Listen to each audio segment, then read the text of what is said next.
there was a lot of stuff today. Love Island USA episode 26. I'm going to do a quick speed round for only 3 minutes for this YouTube short here. But the full video will be posted on my TikTok, Instagram, and some other platforms. So look at my link tree for that. Because there was a lot going on today in this episode. This mailbox situation where people got to write messages or a message. It doesn't matter how many, I think. Either sign their name or sign anonymously. And there was lots of drama. So Austin got some questions about like, how are you still in the villa and the whole kind of thing. Sierra got questions like, why'd you send Hannah home? Asking as well to some other girls who sent her home, and things with Nick about like, why are they so loud in the bedroom? And they were kind of laughing, but I'm like, Sierra, you need to actually focus on that. And Maya had a question about like, from Austin saying like, you move really fast. Basically, he was piping up with his experience, then Ace started piping up. Brian defended her a little bit, talking about like from the Spanish background in terms of like people say babe, mi amor, mi vida, like right away, whatever. Zach as well added his 2 pence in, and even though they spoke earlier in the day, and Amaya was upset, like, why didn't you mention this before? Why are you saying this down in front of everybody? Like, that's kind of crazy. Pepe had a question about like, you still like Hannah clearly, why are you stringing Grayson along? It's kind of, Grayson's feeling upset because like, you know, the situation's still dragging on. Ace, Austin asked him like, Jeremiah was damned if he did, damned if he didn't, like people just follow you, like the Ace posse.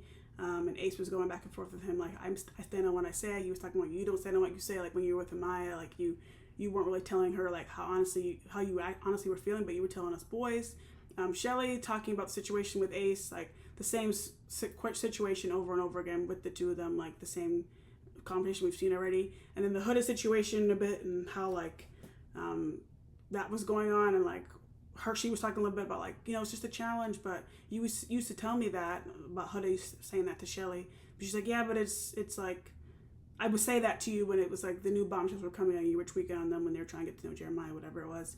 Shelly and Huda still at this point haven't really spoken about the situation they kind of did in this challenge. Questions about the Chris situation. Questions about the Ace situation with Shelly a bit, like, are you really a girl's girl? Landra aired her out saying like, well, why didn't you tell Shelly or everybody that you and Chris kissed in the speakeasy? Very weird from Landra why she would even say that. Questions about Chris, I guess he actually genuine with Huda. He says he is. Alandra's question from Clark, like, you say I'm just a test, but I'm actually not. You know, they're fine. And then Taylor's messages like, how'd you switch up on Alandra so quick? Like what happened there? And Alandra's question was like, you need to stand on business, and she was getting upset, like, you know, I would reassure you all the time, like when Jalen was here, all these things, you didn't do anything for me. And he was like, you act like I'm here for you, like I'm here to make a connection, like I'm not moving here for you, I'm not like doing what I'm doing for you. And he said, and the question was, do you want me to make up my mind from someone else? She said, you want me to make up my mind? I'll make it up right now. I picked Clark. And that was really it. And then there's a vote tonight, so a lot, speed round.